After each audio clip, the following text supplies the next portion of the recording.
I am small and despised, yet do not I forget thy precepts. Thy righteousness is an everlasting righteousness. Thy law is truth. Trouble and anguish have taken hold on me, yet thy commandments are my delights. The righteousness of thy testimony is everlasting. Give me understanding, and I shall live.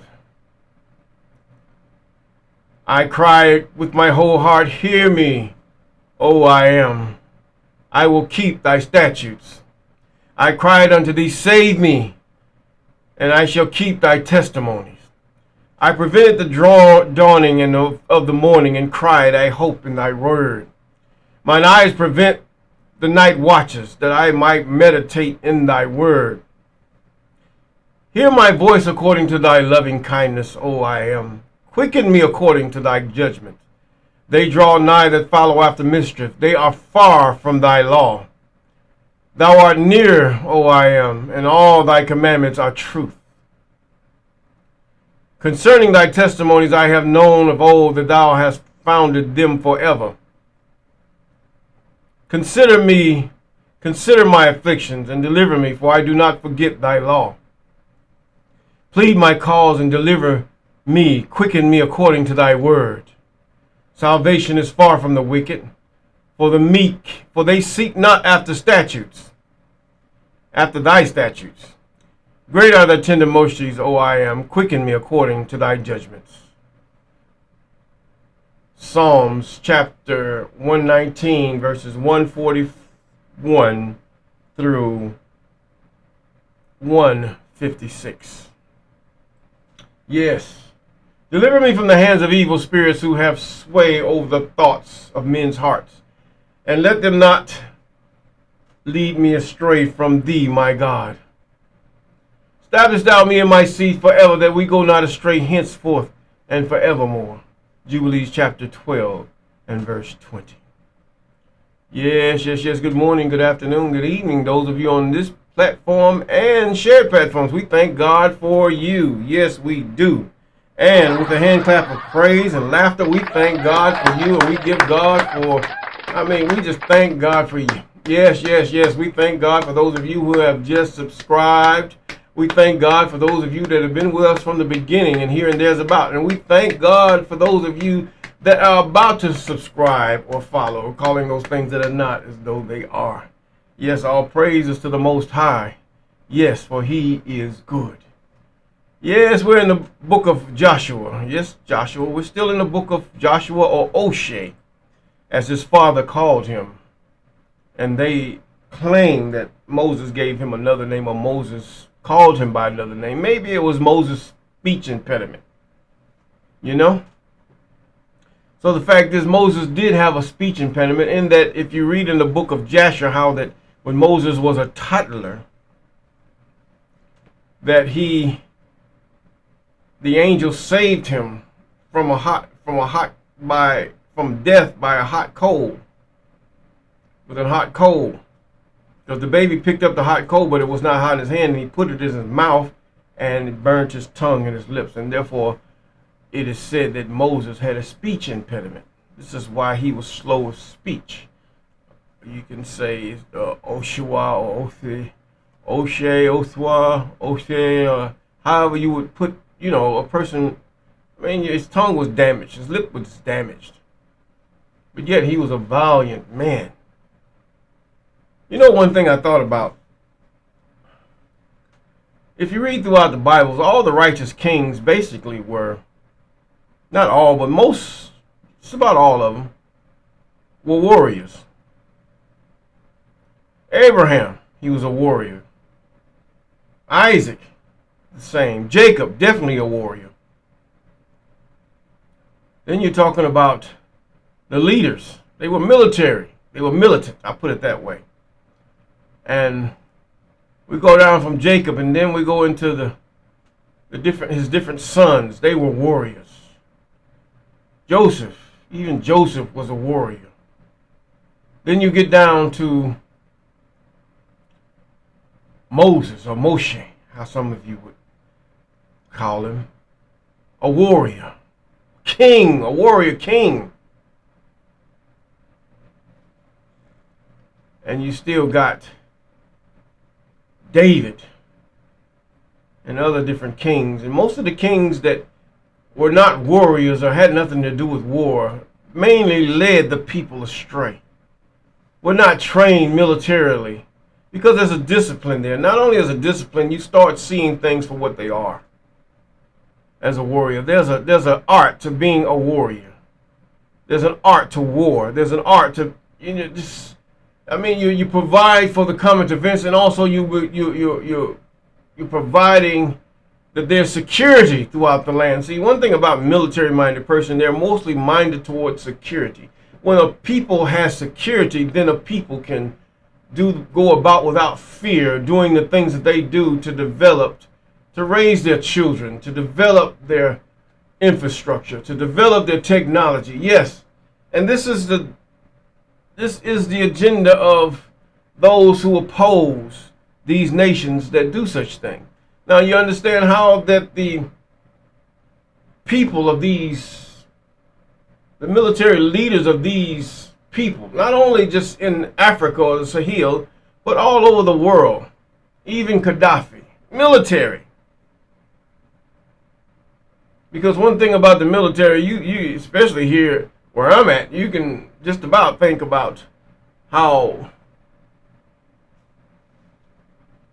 should I say, I would put ludicrous their decisions and how wasteful they are in things. And then you have just, in other words, it makes, how we would put it, it makes too much sense. And they would do dumb things that would, and you say, well, why couldn't you do it this way? They never really give you a good answer, but it came from somebody that was not militant or military. But the fact is that a leader that's been trained and disciplined in the discipline of war understands and knows more, or is able to lead a people, tell you the truth, throughout history, to lead a people better than those that have just had college degrees and nothing else. So this is part of it. I mean, they can fight, they can do this, they have their idiosyncrasies, but you take our leaders running when they see trouble, hiding in bunkers when nobody's chasing. So militant leaders, if you was to have a leader, it's better to have a leader that has been trained militarily. Even the United States used to not balk, but that we used to welcome. Although it's still, sad for those of color or those that are black, put it that way. But still, the way the society as itself was glad to have a man that was militarily inclined. Now, we're in Joshua, I believe the 15th chapter. That's where we're at. We're in the 15th chapter. I've been reading and going along and doing crazy stuff, and it's just, we're in the 14th chapter. Yes, the 14th chapter. We're over halfway through. Now, we're going to read 14. Now, and the other one it gave how that Joshua was stricken in years and he was about to give it up. And now God is going to turn it over to the Levites, and he's turning it over to the leaders of the children of Israel to obey him and do what he has charged, even Moses and Joshua, and have charged them also, that was charged to them also. Now we're going to see, will the children of Israel follow God, or will they follow their own fears and doubts? 14, and these are the countries which the children of Israel inherited in the land of Canaan, which Eleazar the priest and Oshea the son of Nun, and the heads of the father of the tribes of Israel disputed for inheritance for them. By lot was their inheritance, and the I am commanded by the hands of Moses for 9 tribes and for the half tribe. For Moses had given inheritance by 2 tribes and half tribe on the other side of Jordan, but the Levites he gave none inheritance among them.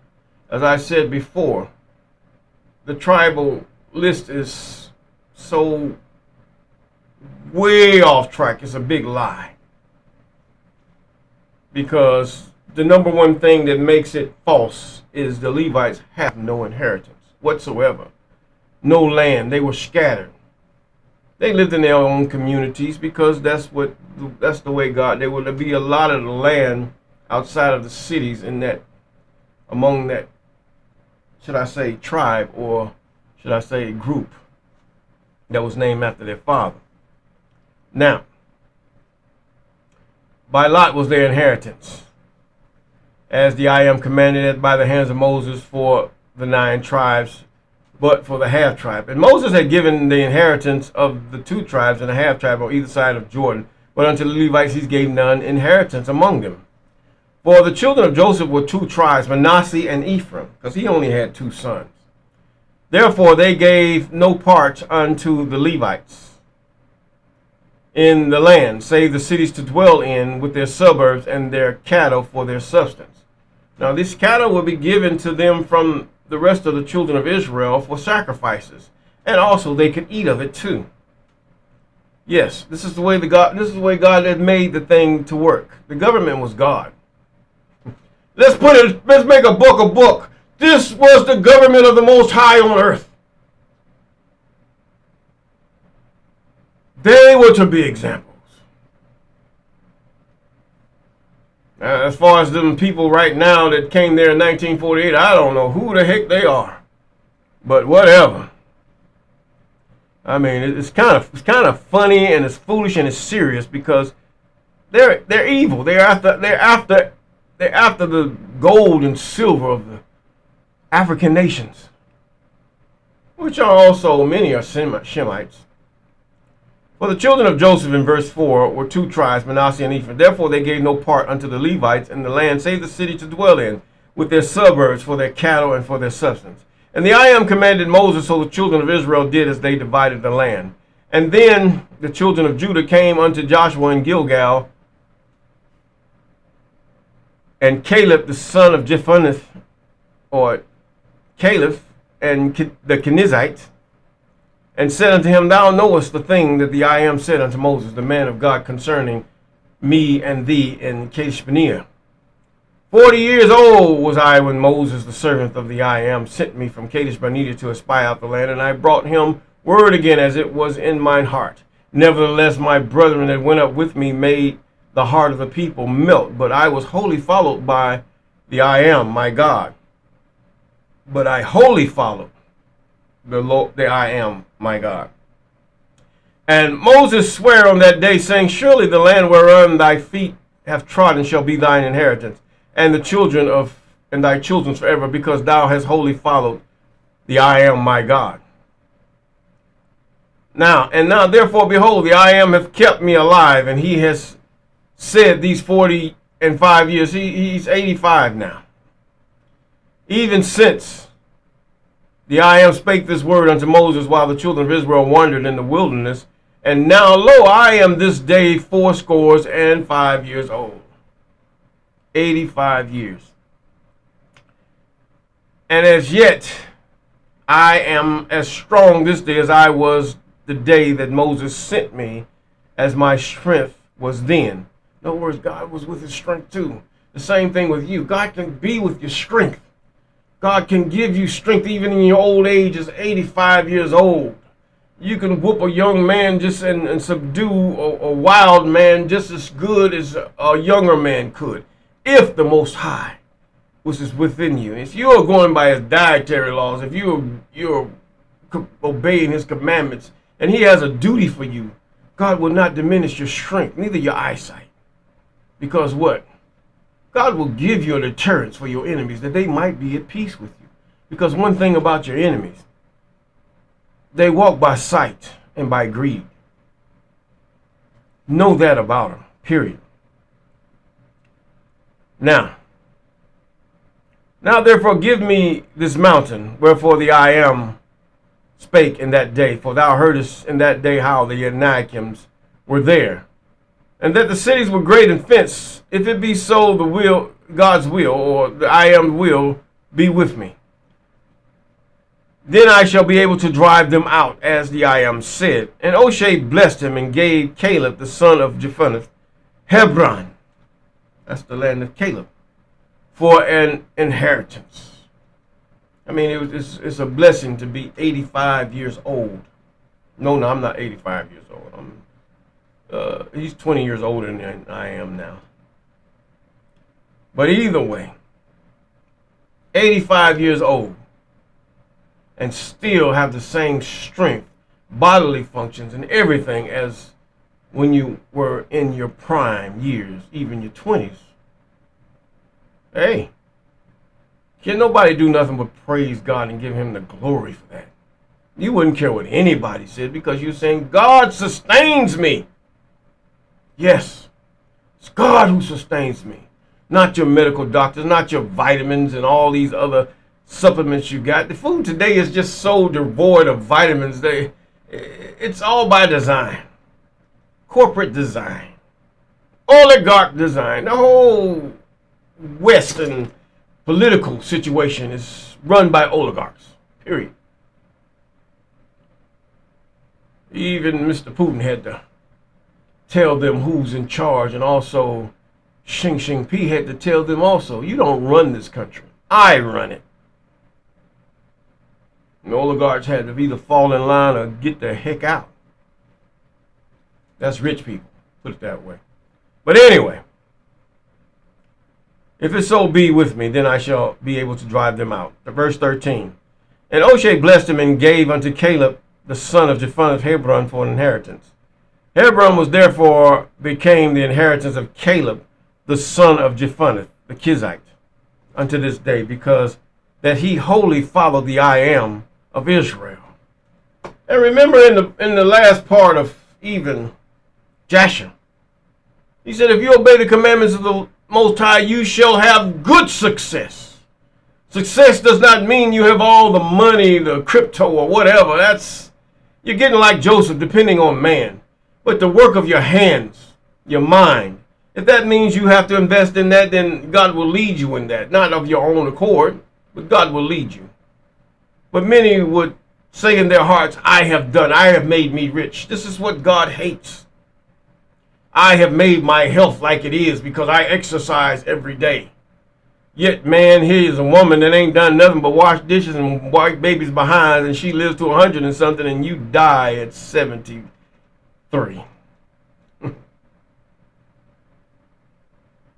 You did it, huh? You do nothing, man.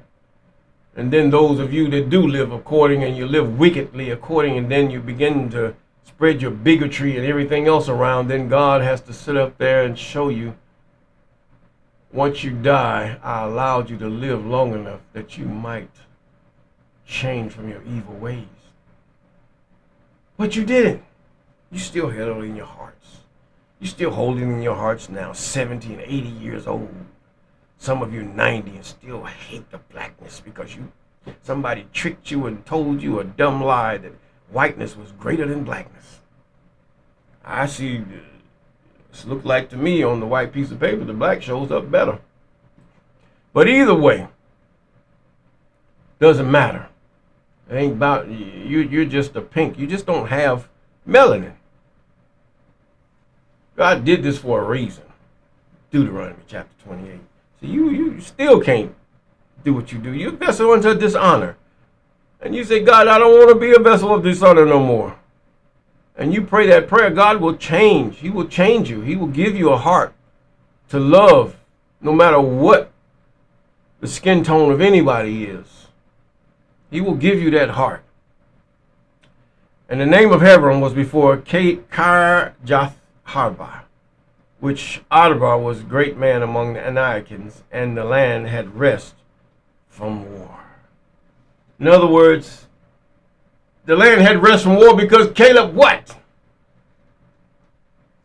Caleb's ways pleased God. And his enemy was at peace with him. Even though he subdued him, his enemy still couldn't keep animosity against him. Because when God is angry at his own, even his enemies is angry for whatever reason they don't even know. Wise up, man. Wise up. Judah, wise up. Ephraim, wise up. Manasseh, you don't know who you are, but the fact is that wise up if you think you are that. It's called the commandment, statutes, and ordinances, and laws, keeping those things which are in the highest acceptance of the Most High. Yes. Being militant. Yes, you have to be militant.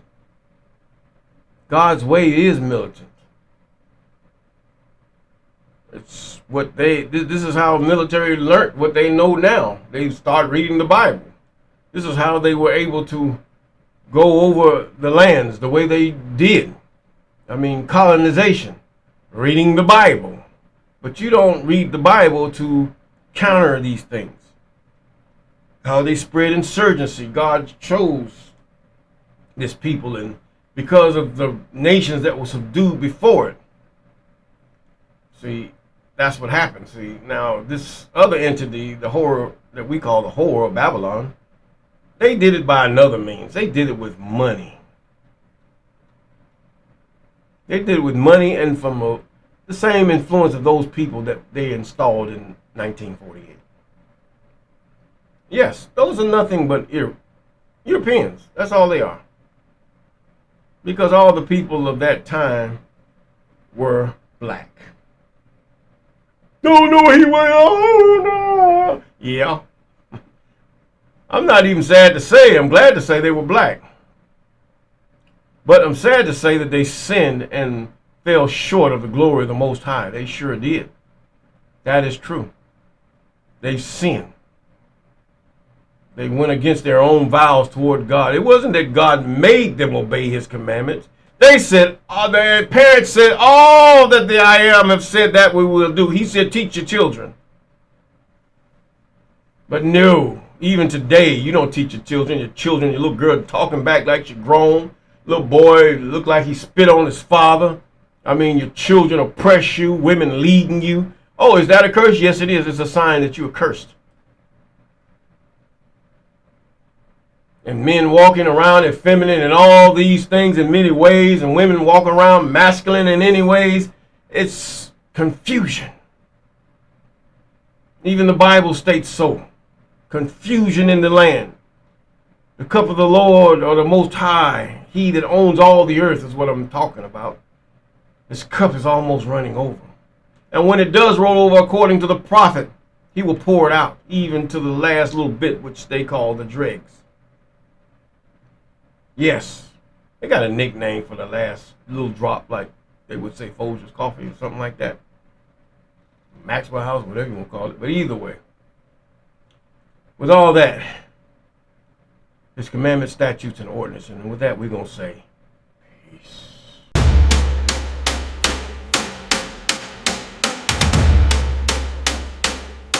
Walk with me.